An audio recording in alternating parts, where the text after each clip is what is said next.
Hi guys, तर मी आहे ना आज मस्तपैकी लाडू खाल्ला बरं. तो लाडूची टेस्ट एकदम भारी होती आणि एवढ्या दिवसानंतर तो खोबऱ्याचा लाडू खाल्ला. लाईफमध्ये फर्स्ट टाईम विकत घेऊन खाल्ला. मी याच्या अगोदर आहे ना माझ्या काकूकडे खाल्ला होता जेव्हा आम्ही भोईसरला गेलो होतो तेव्हा.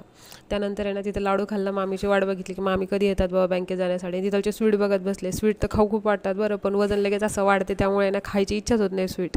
असं वाटतं नको एक एक स्वीट खायला जाणं वजन वाढून घ्या. मग तिकडून मामी आलं, मग आम्ही बँकेसाठी निघालो बरं. बँकेत जायचं होतं तर आम्ही पहिले ना पायी गेलो थोडंसं रिक्षा स्टँडपर्यंत आणि मग रिक्षा लागला आम्हाला. तर रिक्षामध्ये बसून गेलो तर रिक्षावाल्याने असं दाबून कोचून भरून टाकला आम्हाला एकाच ठिकाणी चार. मग बसलो कसं तरी, कारण की आम्हाला घाईत जायचं होतं. आणि मग मामी माझ्याकडे बघून हसत होत्या थोडंसं की बाबा ही काय करते, व्हिडिओ काढते. मग त्यानंतर आम्ही बँकेत आलो. बँकेत बराच वेळ म्हणजे तरी पण बँकेत आम्ही किती वाजता पोहोचलो बघा, 3:30पर्यंत पोहोचलो आम्ही. 3 वाजता निघलो होतो इथून बँकेमध्ये. आणि ती बँक आहे ना, माझं लहानपणी तिथंच अकाउंट होतं बरं, पण तिथं एवढी गर्दी असते की तिथं कामच होत नाही, म्हणून माझं अकाउंट मी बंद केलं. स्कॉलरशिप पण आणि त्यांनी माझे 700 रुपये काटले बरं बँकेत अकाउंट क्लोजिंगचे. मग एवढ्या गर्दीमधून जागा काढून आम्ही बँकेमध्ये येऊन बसला. मग एवढी गर्दी होती तिथे. मग मी काय केलं, म्हटलं बापरे मामी तुम्ही 2 मिनिट बसा, मी ना विचारपूस करते की आपलं जो बचत गटाचं काम आहे ते कोण करणार आहेत. तर आहे ना काही जण म्हणत होते मॅनेजरकडे जा, कोणी काही. मी म्हटलं ठीक आहे, म्हटलं आपण जाऊ पण थोडासा विचार करून जा. मग एका मॅडमकडे गेलो. त्या म्हटलं की तुम्ही नाही का काय करा, सर्व्हिस मॅनेजरकडे का जा, तर तुम्हाला प्रॉपर नॉलेज देतील. मग सर्व्हिस मॅनेजरकडे एवढी गर्दी होती.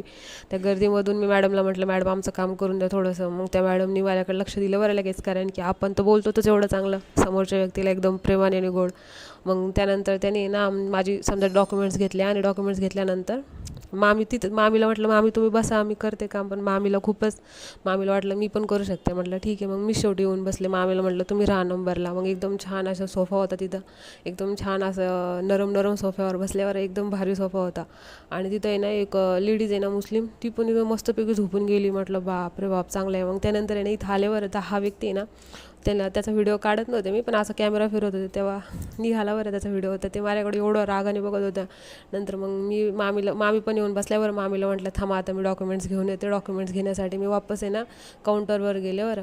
पण काउंटरवर कोणीच नव्हतं आणि ती व्यक्ती तिकडच्या साईडने काम करत होती. मी व्हिडिओ काढायला गेले त्याला वाटलं की डबल ही काहीतरी करते. मग शेवटी आहे ना दुसऱ्या मुलाने येऊन मला डॉक्युमेंट्स दिले की बाबा धरा हे डॉक्युमेंट्स. तर डॉक्युमेंट्स घेतले आणि आता आम्ही नेक्स्ट विजिटला म्हणजे नंतर जाणार आहोत फॉर्म द्यायला. आणि तिथे एक लेडीज होती, तिला आम्ही बचत गटाचं नॉलेज दिलं. आणि त्यानंतर आपला हा व्हिडिओ आवडला असला तर व्हिडिओला लाईक करा, चॅनलला सबस्क्राईब करा. धन्यवाद.